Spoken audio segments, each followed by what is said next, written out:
পায়, যে কিনা বিশাল বড় একটি লাইনে দাঁড়িয়েছিল।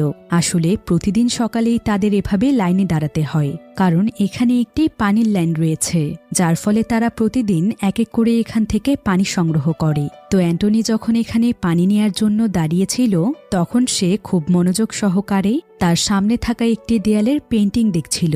এদিকে আবার অ্যান্টনের উপর অদ্ভুত এক ধরনের প্রাণী নজর রাখছে। সে এখানে আড়ালে থেকে অ্যান্টনকে দেখছিল, আর হঠাৎ করেই সে তার পাওয়ার ব্যবহার করে অ্যান্টনের পেছনে থাকা একটি ল্যাম্পপোস্ট তার উপরে ফেলার চেষ্টা করে। কিন্তু অ্যান্টন ছিল অনেক চালাক এবং বুদ্ধিমান, যার ফলে খুব সহজেই সে নিজেকে বাঁচিয়ে নেয়। তবে এখানকার সমস্ত মানুষ অ্যান্টনকে অনেক বোকা মনে করত।